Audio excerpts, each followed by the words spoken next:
Hi everyone. This video is a book review about a book that I recently purchased at my local bookstore.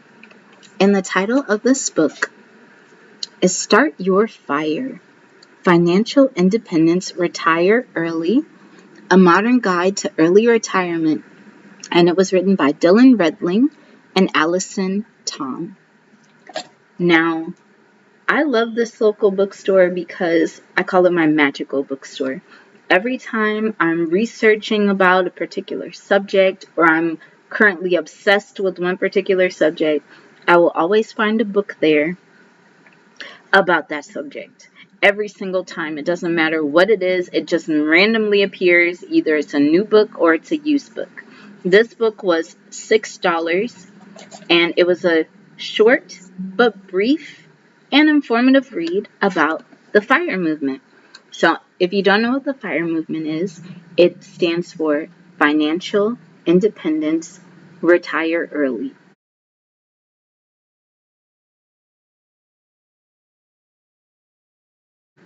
I recently came across this term, even though this isn't the first time I've come across this concept.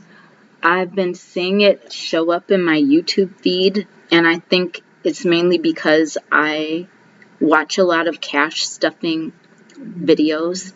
If you don't know what cash stuffing is, it's basically where you do your little budget binders. I have like 17 budget binders. So this one right here is my savings challenges budget binder.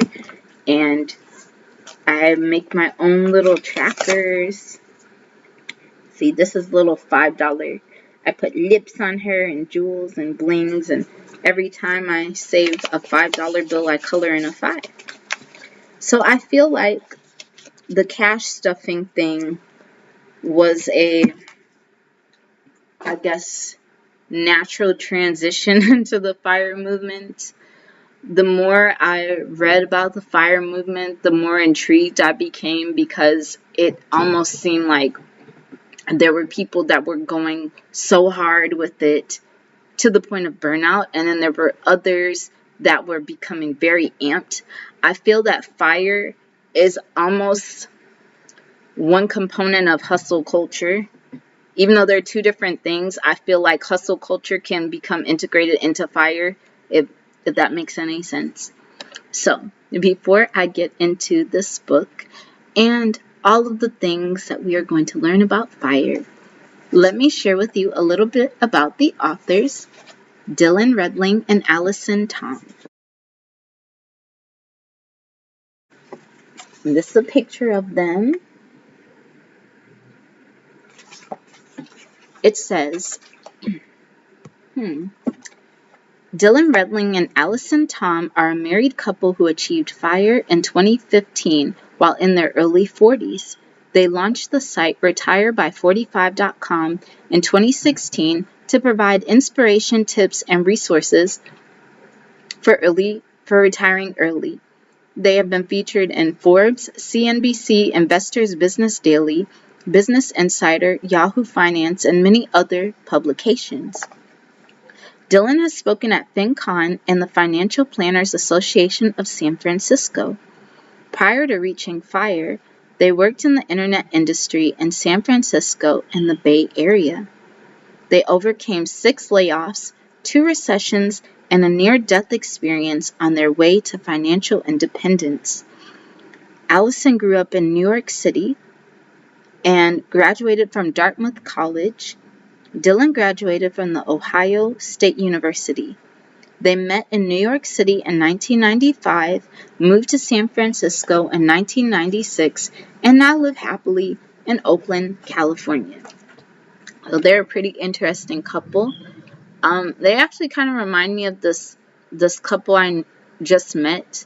They're an elderly couple though, and I guess they're doing FIRE because the lady, she's teaching me sewing, so I've been getting sewing lessons from her. She's a retired real estate agent, and then her husband does like other stuff. So she does sewing and all these sewing projects, and then he does carpentry and they just have this creative art house. Yeah, I thought that was pretty cool. So this couple actually kind of reminds me of that lady and her husband. This book was published in 2020, so it is approximately 4 years old, almost 5 years old. They submitted it into publication at the start of the, whatchamacallit, in 2020. And they say, we have no way yet of knowing the full impact of this event, but we do know it will cost many lives and will inflict an enormous toll on the global economy. That certainly was the case. So let us see how they ended up getting into the F.I.R.E movement. And I'm going to read to you their brief introduction before we get into some of the methods that they use for FIRE. So it says, in January 2015, just shy of my 44th birthday, I was laid off from my internet startup job. Little did I know that I'd work my last regular job. So after that, after he loses his job, 5 weeks later, Allison loses her job. But she's pretty excited about it because now they have freed up time to go on the trip to Europe that they had been putting off because they were always working. So they went to Italy, France, and Spain, and then they decided that they would go back to the job hunt. But he says, when we did, we started noticing that the people interviewing us didn't seem happy. They were clearly suffering from job stress and burnout. We thought maybe, just maybe, there was a chance we didn't have to go back to work. So we crunched our numbers using old-fashioned spreadsheets. We knew nothing about the FIRE movement or any of the rules of retirement. We had never heard of the 4% rule or a Monte Carlo simulation. We only knew that we didn't want to work until we were 65, and certainly not in a stressful and miserable environment. After doing our math, the numbers made it clear. We really didn't have to go back to the workforce if we didn't want to. Without realizing it, we had been laying the foundation for an early retirement for many years. We'd been quite frugal for most of our married lives and had invested heavily in the stock market through 2 recessions. We tried our hands at rental property, house hacking, and side jobs. And 1 year before we were laid off, we geo-arbitraged by moving from an area with a high cost of living to one with a lower cost of living, which allowed us to pay off our mortgage. As a result, we didn't go back to the job force. We created new lives for ourselves that focus on travel, health, adventure, writing, fitness, friends, community, and so on. Just like us, you can live through disastrous financial decisions, near-death experiences, recessions, and job loss. The journey will have its ups and downs, and you may have to make some pit stops along the way. Heck, you may even have to change your mode of transportation from driving a car to walking. Take time along the way to enjoy yourself because it is worth it. I think that was a nice little introduction. Now, sometimes when I'm reading about finances and anything related to money, I try not to let certain things trigger me because I feel, I'm not talking about these authors, but I feel like most financial gurus or money authors and all of these different things, they'll be thinking of a certain demographic as if everybody understands the financial lingo that they're speaking of. So, okay.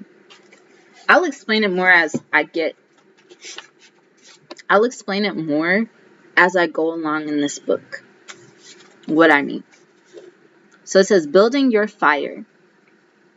When my wife, Allison, and I were laid off from our tech industry jobs in early 2015, we knew we didn't want to work until the traditional retirement age of 65.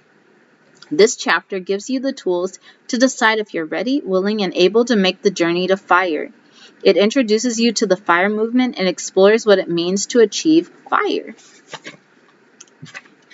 So, what is FIRE? FIRE stands for Financial Independence Retiring Early.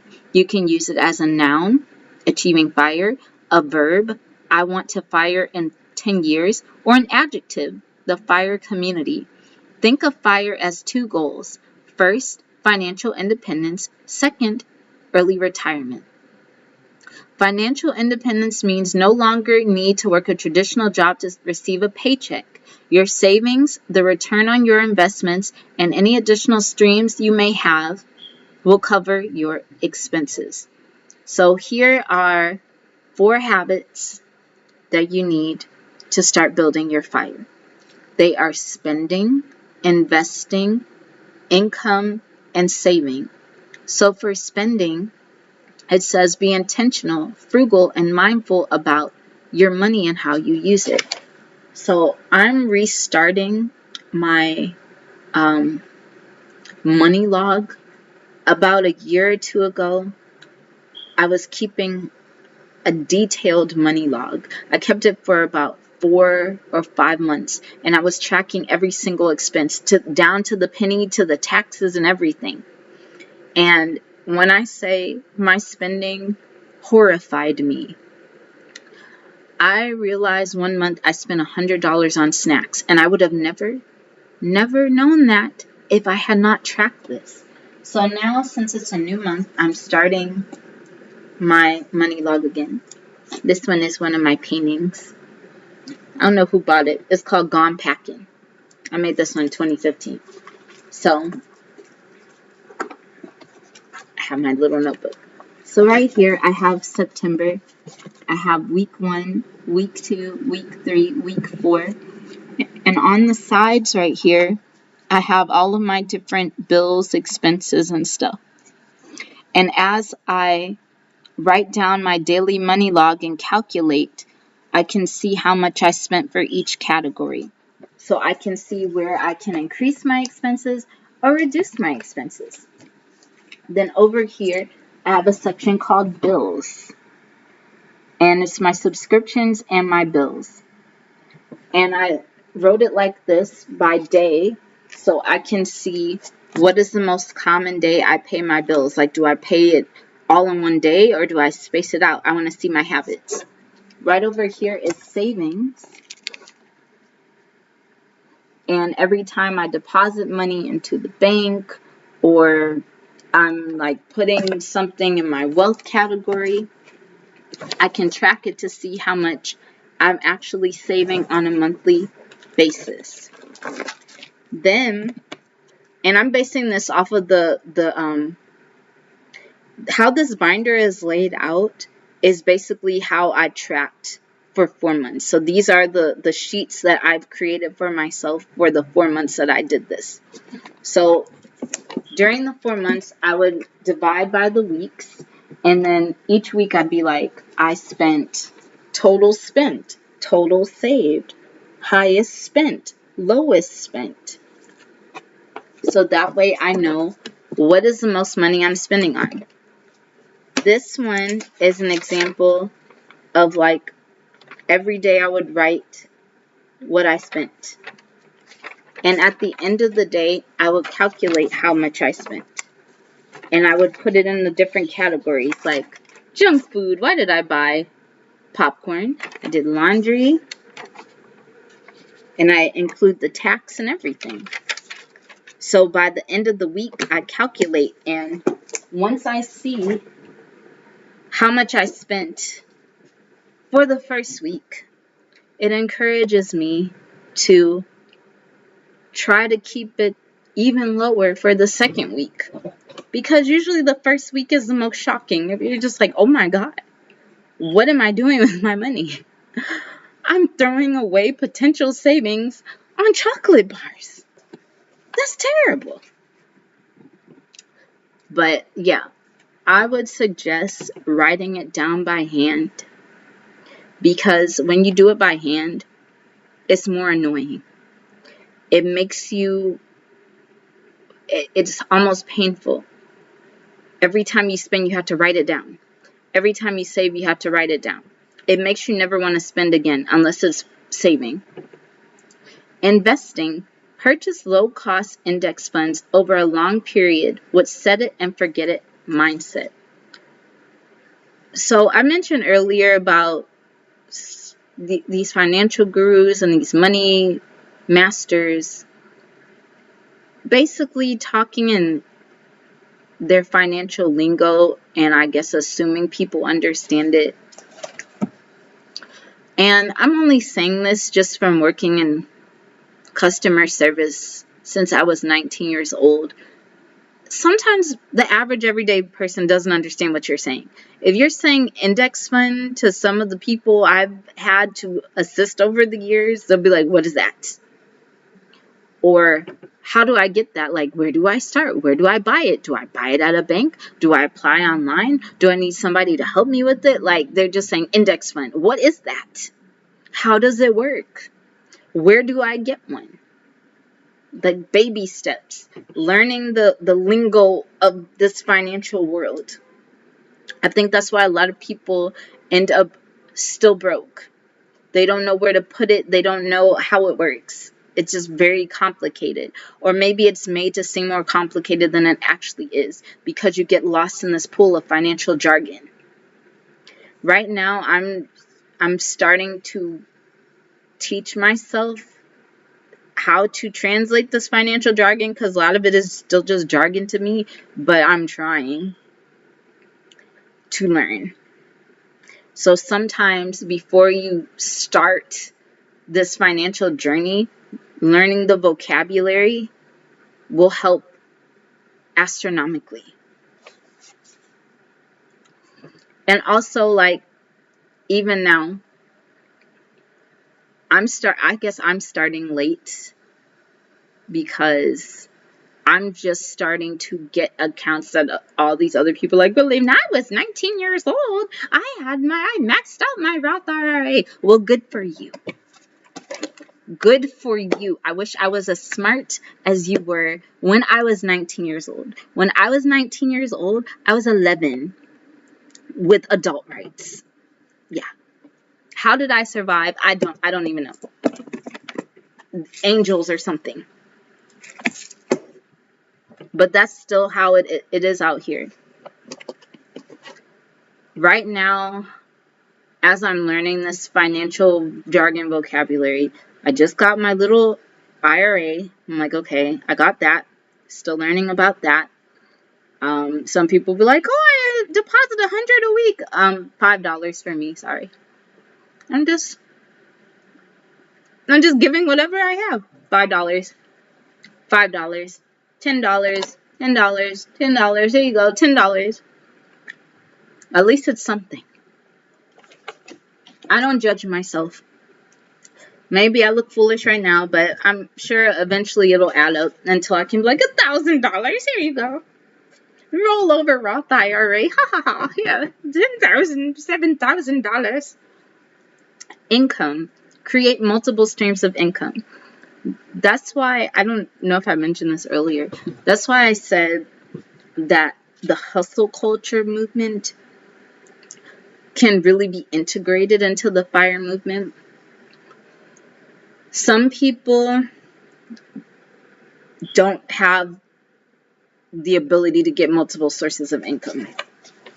It might be because they're ill, or there's something going on, or they don't have time. They have to take care of these kids. They have to take care of their parents. They have to do all sorts of stuff. Me, as far as my multiple sources of income, I actually don't have that many. I have my main source of income is my job. That's one. Sometimes I sell my books. Sometimes I sell my buttons and cards and journals. I guess that's artwork might be one. Occasionally my mommy will give me money, so I put that in her savings thing. So that's just going back to my mommy and my relatives in their savings binder.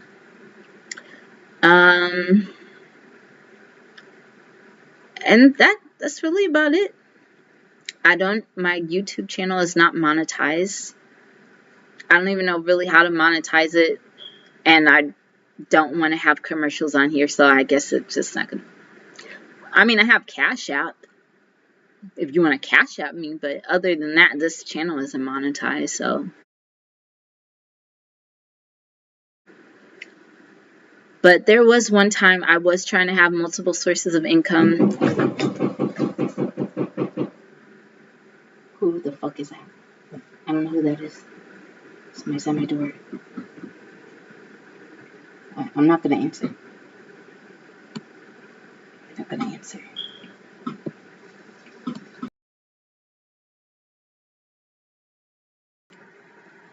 Okay, I'm back. It was just my neighbor. They needed to use the phone. So, next, saving. Max out tax-deferred accounts and set a high of at least 50% savings rate goal. Then, there's 3 things that you have to think about. Time, expenses, and income.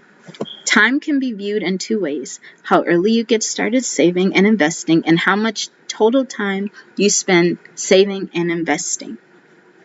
It says historically investments grow and compound over time, so the earlier you start to save, the better. You also need enough time in the market to ride out the inevitable ups and downs. Then the other 2 elements are expenses and income. Ideally, you want to maximize your income while minimizing your expenses.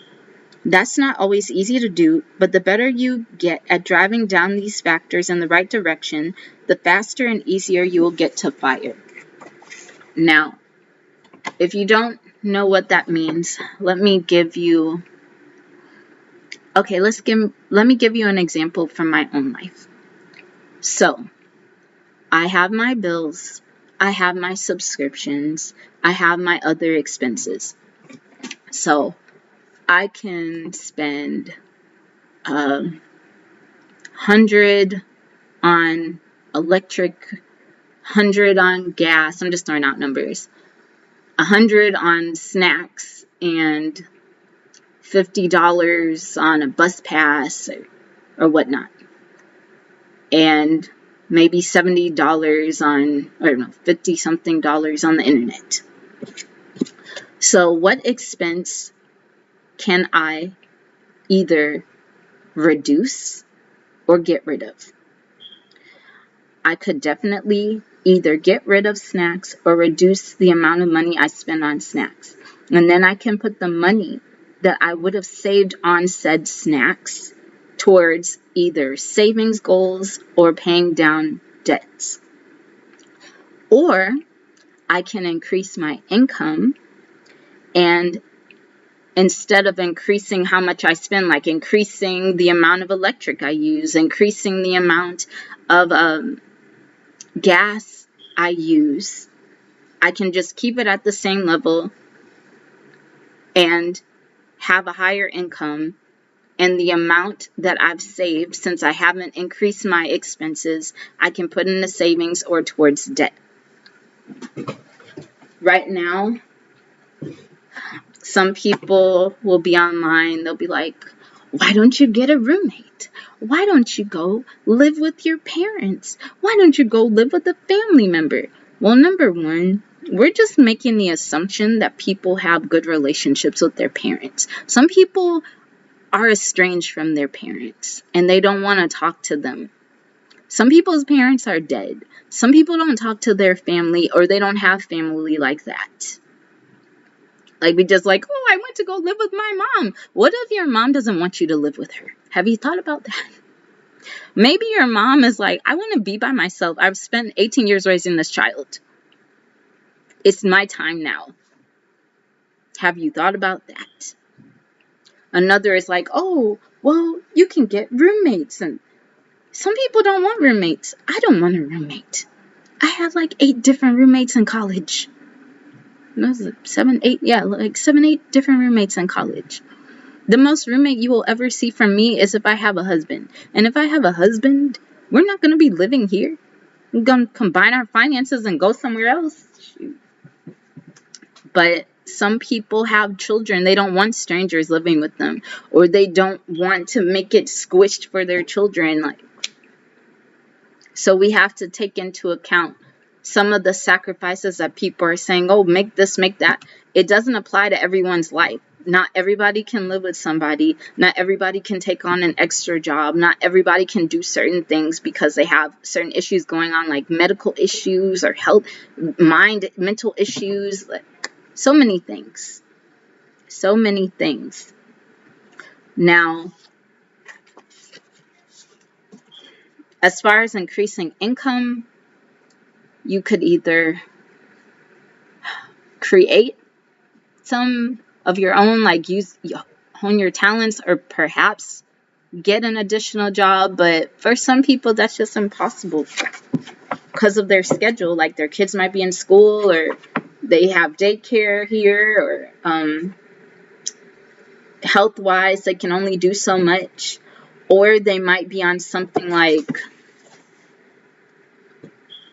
fixed expenses, like, well, I guess if you're on Social Security, you're already retired in a sense, but you can only make so much money. You're in a predicament where you can only make a certain amount of money. So we have to take that into account. Strategy. Here are some general strategies for achieving FIRE. Who is screaming? Okay. Time in the market is more important than trying to save time than trying to time the market. The earlier you start saving and investing, the longer you do it, the more favorable your outcome is likely to be. If your company offers a 401k plan, take advantage of it by investing as soon as you can. Expenses. In the FIRE community, frugality is a positive attribute. For the greatest impact, focus on reducing your largest expenses such as housing, transportation, and food.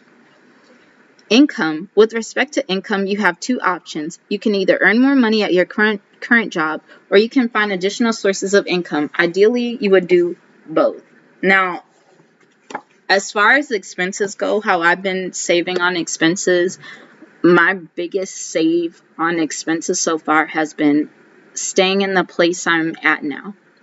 I have been here since 2021. The rent has not gone up. It has stayed $525. Even though I like my landlord, he is somewhat of a slumlord. I'm just going to be honest. But on the bright side, my rent has not gone up. Every other place that I've lived, after I've left, the rent has gone up.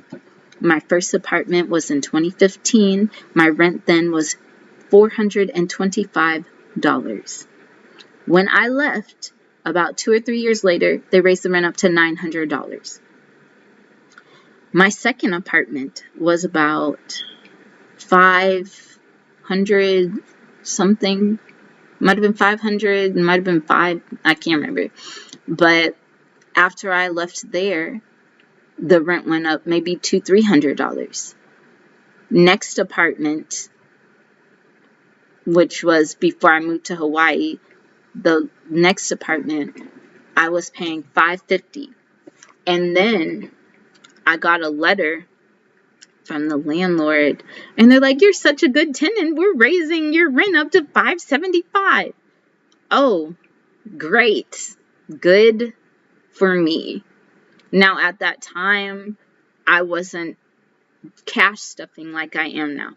Like now, if that happened, I'd actually be prepared. I'd actually have a cushion and I would know how to save. But then this was like 2019, 2020. I just didn't get it yet. Like it didn't register or ring in my mind. My neighbor at that same apartment, he said that when he lived there, the rent was $450.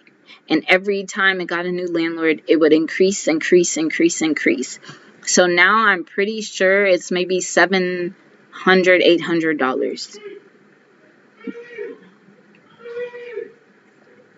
Why are they screaming? Why are they screaming? Okay. I don't know. They just screaming. Anyway. I'm distracted. Hold on. I'm trying not to be nosy. But anyway.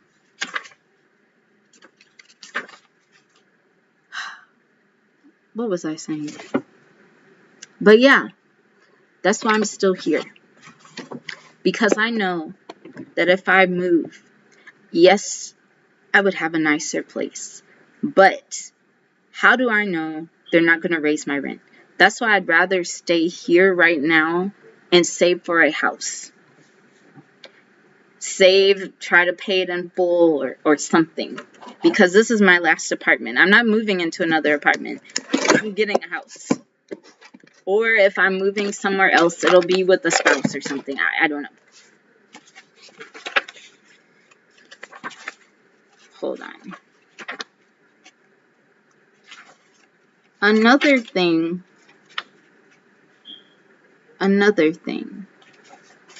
I wanted to say is, if you do, well, let's get that to the next chapter, sorry.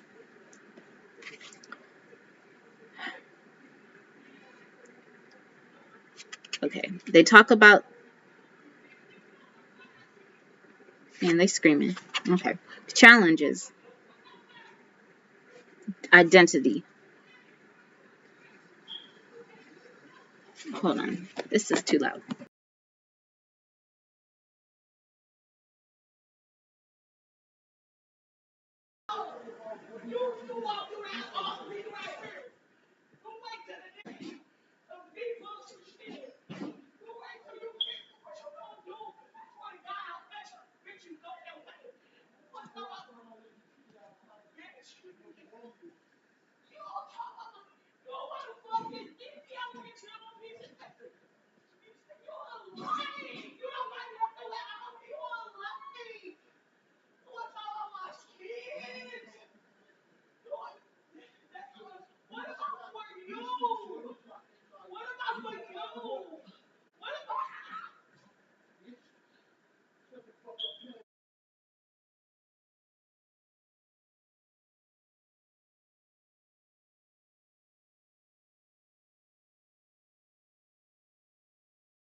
I'm sorry, I keep pausing this video. It's just so much screaming outside.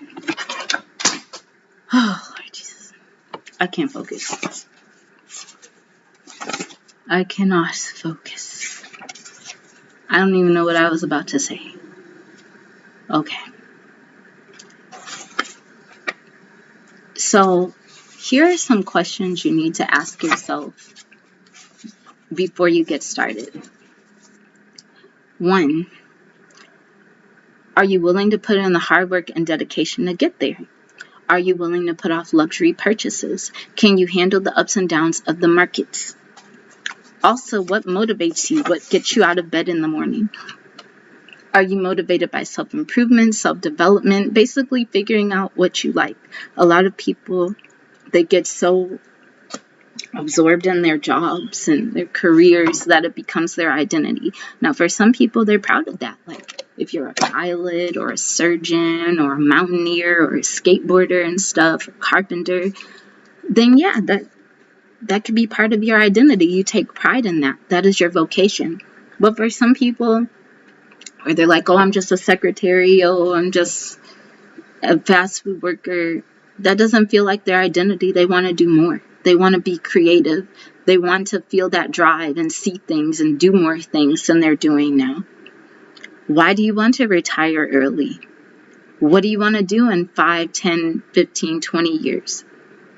Where I'm at now, I literally don't see myself doing any of it in 5 years unless it's my own stuff and I have the ability to travel. That's the only way I could see myself doing something like this in five years. And it'd be on a completely different scale, with travel definitely in there.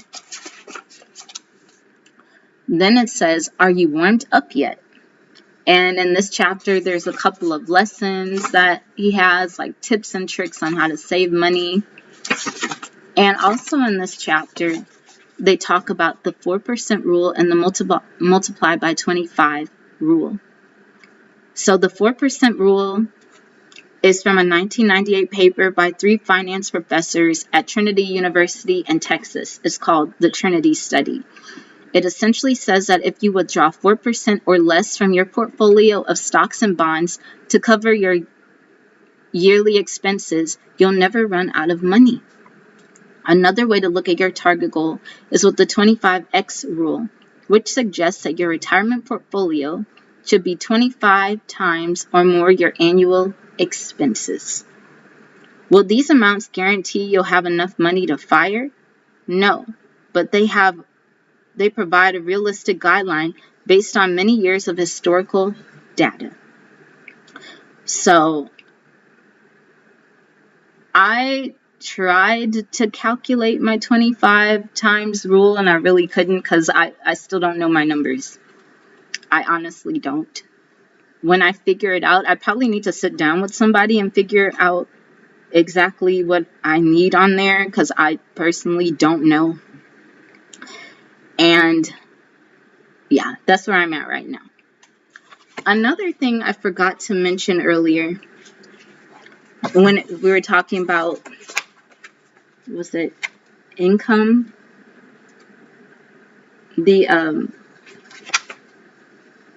Income was how important it is to have a partner who is good with money, or at least a partner that won't drag you into a financial hole. Because I've seen this happen in real time.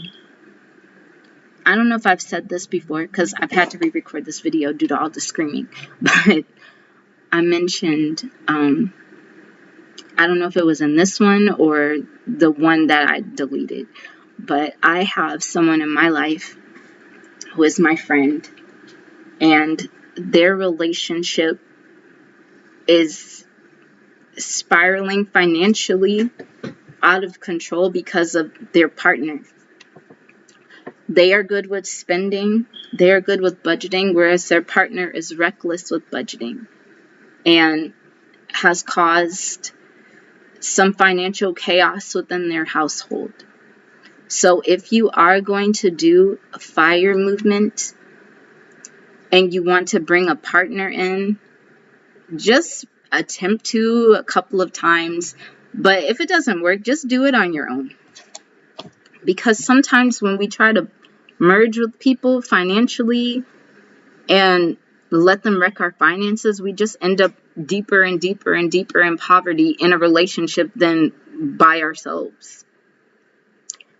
I've had relationships like that before where I was more broke in a relationship than I was being single. And that's crazy. But that's the reality for some people.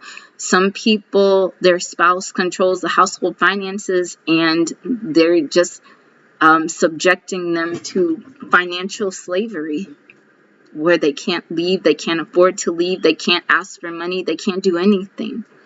They're being financially controlled. So if you do find it doesn't even have to be a romantic partner. It could literally even be like somebody you trust, a close friend, a business partner, somebody. So that's one thing I forgot to mention earlier. Next chapter. The art of tracking expenses. That's lighting the first match. And who is the first question. It's who, what, when, where, why, and how. Who. If you're single, you're the obvious person. If you have a significant other or more than one person is sharing your finances, it's usually best to select one individual to be in charge of the tracking. I wish I had a relationship like that. But currently it's just me. I update all our numbers on a weekly basis. I also keep our expense spreadsheet up to date. What? In the next section, we'll detail what to encompass in your tracking. You can include your monthly bills like housing, transportation, food. When? Start now. Where? You need some place to keep track of your numbers. So for them, they're using Google spreadsheets now. But when they first started, they were using pen and paper. I'm more of a pen and paper advocate. I'd rather do pen and paper and then type it out later. But I write so neatly, I really don't really care to type it out because I can read everything I'm writing. But pen and paper to me is more personal. I can see it. I'm more involved in it than when I'm just typing. Typing for me seems more impersonal, like I'm disconnected from my budget. You can also use a tracking spreadsheet. You can use apps on your phone now, like you need a budget and Mint. Why?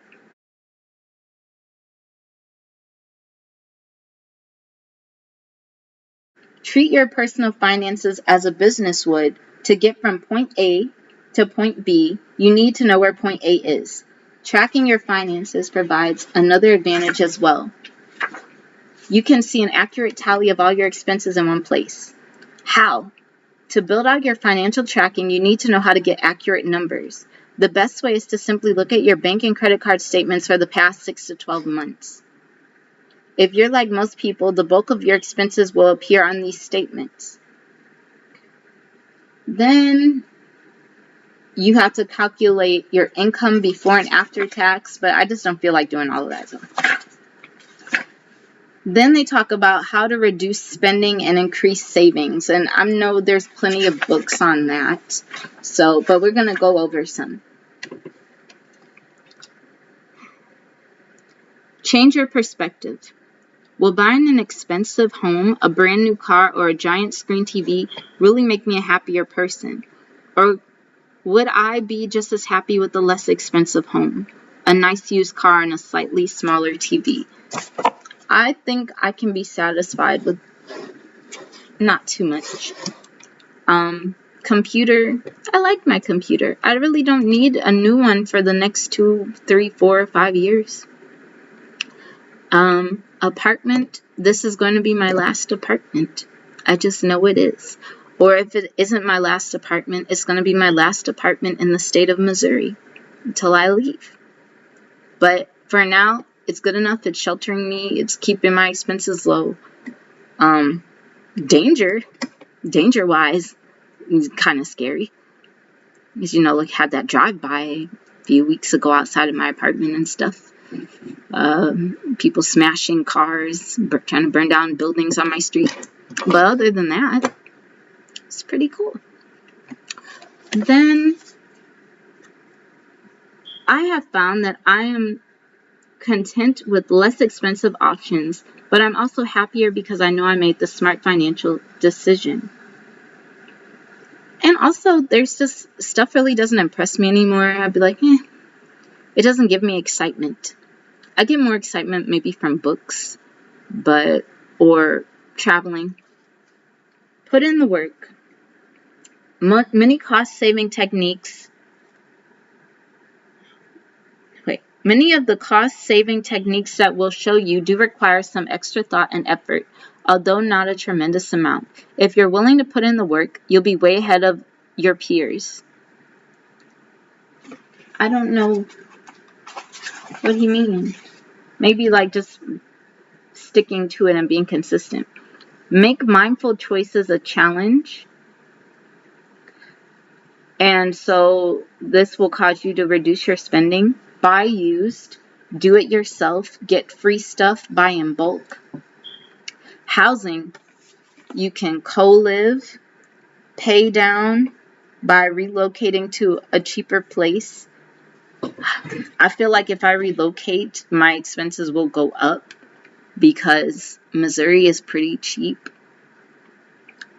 But at the same time, I'm just living in perpetual state of danger. So, like, I don't know what costs. I don't know. Safety, money. I don't know. I don't know. But I don't think I could ever co-live again unless it's with a husband. Or if it's with a woman who doesn't have a boyfriend, or significant other, mainly because I'm scared of the type of guys most of my women friends have had. They kind of dangerous, so I'm not trying to be in danger. So unless it's like maybe a female relative that I know and trust, or a husband, I just don't want to co-live with anybody. And then if it isn't a non-female relative or just a different woman, I want her to be focused on her finances too. Like, I could live with a girl boss. I could. As long as she doesn't have a toxic ex or toxic baby daddy or something, I think I could do that. Because I'm not trying to die by somebody else's man. Let's see. And you know what's really weird? I know, I was talking about the screaming. I think one of my neighbors thought their man was cheating on her with me. Because I swear, she said, you called me from her phone. Girl, first off, your man is not my type. He's sweaty. Okay, I'm not even going to be petty. But, yeah. That's the type of things co-living. They keep mentioning co-living in these savings things and all these hustle movements, and that does not work for everybody. I'm sorry. That's just not a lot of people's realities. They would never want to live with anybody. They need their space. Live small. I don't know how smaller I can get than this unless I'm renting a room. I mean, I could get a studio, but for some reason, every time I'm looking for a studio, it's actually more than the apartment I have now, which is crazy. Transportation, your car. Well, I don't have a car. So even if I did have a car, I'd have to learn how to drive the car. So car is not for me. That's not an expense for me. Groceries, you can save by wholesale clubs, bulk buying, ethnic markets, dollar stores. Entertainment, you can dine out, movies, museums, travel. You can like find free passes to these things or go to the movies on certain days, like discounted days. And travel, you can do travel hacking by using travel reward credit cards for points. Parks. The only travel hack for me that I've been testing is getting points through Amtrak. I don't have an Amtrak card or anything. I've just been paying like $18 to get 500 points, and then I can redeem the points to a certain amount for tickets. So I won't even have to pay that much for a ticket for something because I have that many points. Extra cables, utilities, clothes. You can get a gym membership, buy discount gyms. You can get household items by looking on Craigslist, FreeCycle, and Nextdoor. Switch to LED light bulbs. I think you'd be better off, like this whole chapter, getting a book where it's talking about ways to fix your home on a budget and frugal ways for your house, like specifically books for that, because then you'll get even more recommendations on how to do stuff. Lighting the first match. So the first thing you do is you have to choose 5 specific strategies to reduce your expenses. You have to establish a first step for each strategy, and you have to automate your expenses. So 3 things: reduce your expenses, increase your income, grow your savings. So what I've been doing, reducing my expenses, the first thing I've been doing is I have been decreasing the amount I spend on certain things that I like. Snacks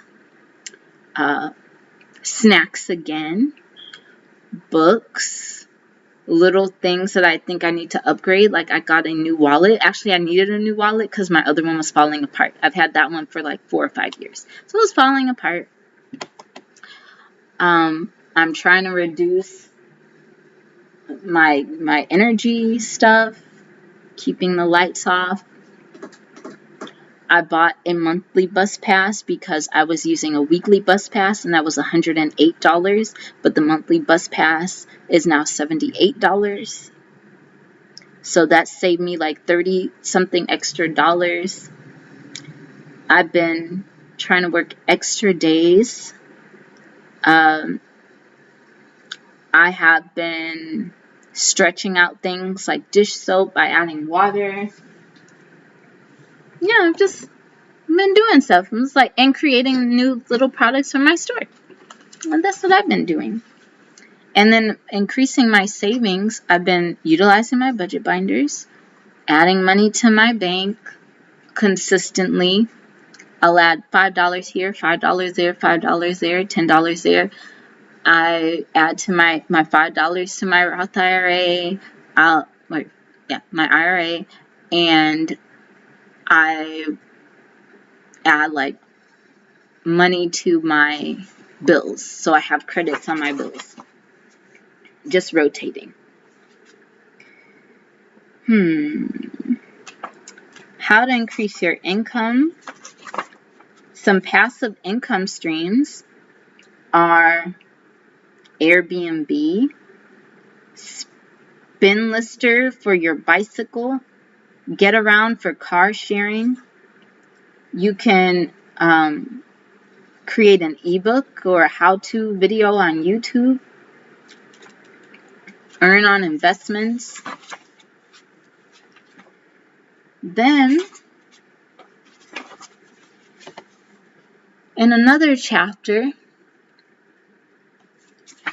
it's getting into the financial portion. Deciding how much to save.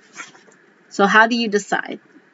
The formula is savings rate equals net income minus expenses plus pre-tax contributions. So me reading this in my brain is just money, jibber jabber. I have to read it 7 times to understand what he's saying. So he gives you an example. If your household net income is $100,000, your yearly expenses are $60,000, and your pre-tax contributions are $10,000, your savings rate would be 50%, which is $100,000 minus $60,000 plus $10,000 divided by $100,000. Math was never my forte, of course. According to the U.S. Bureau of Economic Analysis, the average American savings rate in 2019 was 7.9%. In contrast, FIRE enthusiasts typically strive for a 50% savings rate. That is a lot. So if you get this book and you understand numbers like that, I think this is a good chapter for you. Because I am not there yet. Like, when I was reading this chapter, my eyes were just glazed, and all I heard was numbers. And I had to read it 7 times, and I still didn't fully understand it. So how I understood this chapter for me was okay, just save as much as possible. The end. Throw it here, throw it there, throw it there, throw it there, throw it there. Get a number. Just try to reach that number. The number could be 10,000. The number could be 20,000. I don't care. Just reach whatever number. And if you go past it, good for you. Keep going. And that's how I just translated that chapter.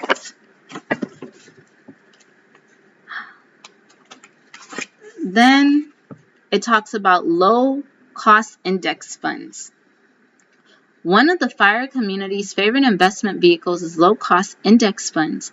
Index mutual funds are ETFs. Exchange-traded funds. They're also sometimes called lazy portfolios because once you invest in one, you can set it and forget it.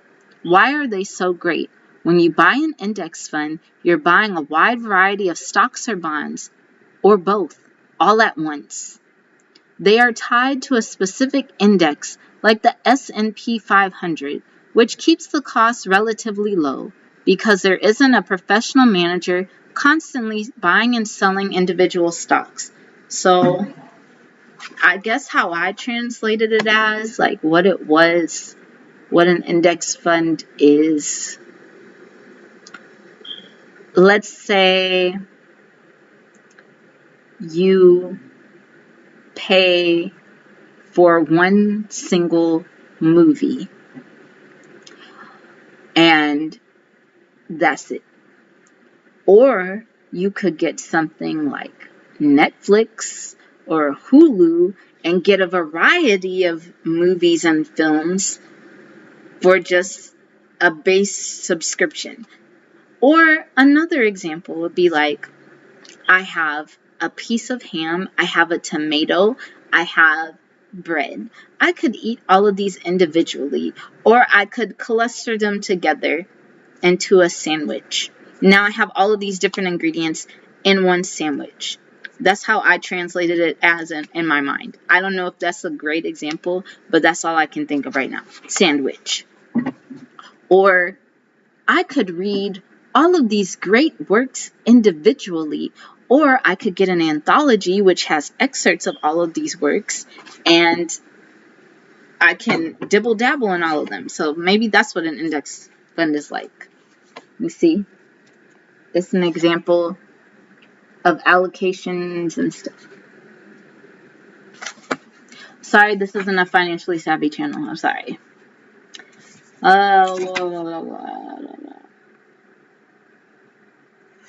Okay.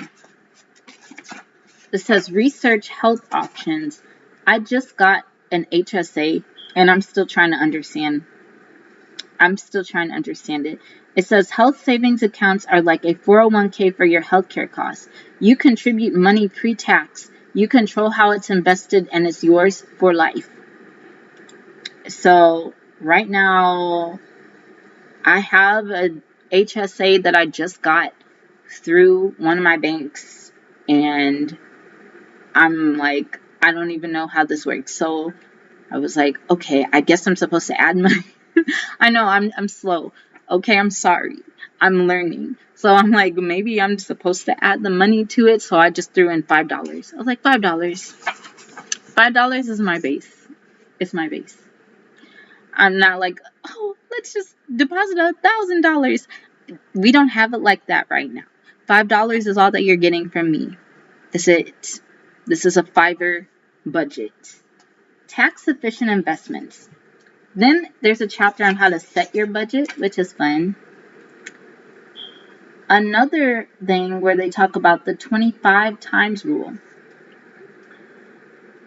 Okay. You have a net income of $100,000 and expenses of $60,000. This means you would need to build up a nest egg of at least $1,500,000. Where are we getting this number? This takes us back to our savings rate. I guess it's 25 times your expenses. Yeah, we're gonna go. It's like, why are you reviewing a book that you can't understand? Well, I'm learning. 25 times savings. The most important factor of F.I.R.E is that you have saved up and invested enough money to live on. We've gone over the Trinity study and its 4% rule and multiplied by 25 rule. So this, all I'm saying, like how I'm translating it as, is save as much money as you possibly can. The end. Like, even if it's not times 25, just save something. Anything. Don't be like some people that I've met where they have nothing. They have nothing saved. They have nothing prepared. They were relying on whoever to take care of them.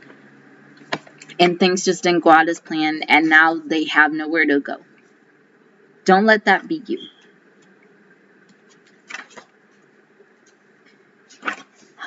But yeah.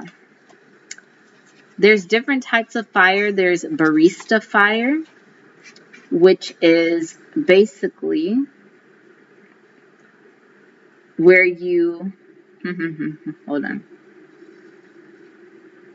working a part-time job like a barista to bring in some extra money. This money can be used to cover your bills, provide health insurance, and for other benefits such as life insurance, paid leave, 401ks. but you still, are firing. And some places you could work at, if you're doing barista fire, or grocery stores, home improvement, delivery, retail, food, finance. Lean fire is similar to barista fire. Most people wait until they've checked off all the boxes prior to making the final leap to quit their job. It's reaching a fire savings number of 20 times or less rather than the full 25%. Withdrawing 5% of your savings each year to pay for expenses instead of more agreed upon 4%.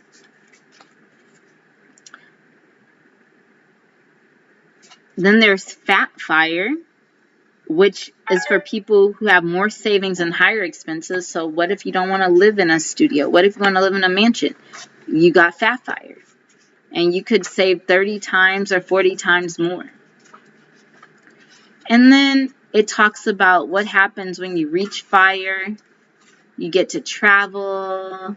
You get to have more adventures. But then some downsides are like you feel guilty that you reach this place. You feel complacent. You feel worried that it's going to end. You got to track and monitor your expenses. In the back, they have, I don't even know what this is. It's like, I guess, examples of like a budget or a tracker. But yeah, that book was intense. It was a very intense night, everyone. So hopefully you learned something from this book. I do apologize for all the screaming and distractions. But hopefully when I reach my fire, I will not be in this, just the ghetto child, the ghetto. But I give this book 5 fudge buckets. The reason that I give it 5 fudge buckets is because it was clear to the point. It had pretty pictures. It had a nice layout. It explained it in the most simplest terms you could possibly explain it without sounding like you're talking to a kindergartner. And I think it was very thorough for a short book. I really liked it. I think I could use this as a reference copy or a guidebook in order for me to get to FIRE. When I think I'll go back to it when I fully understand all of the terms and when I have my numbers that I need in order to calculate accurately how much I need to invest and save for retirement. So, thank you for watching, everyone, and have a wonderful day and happy reading.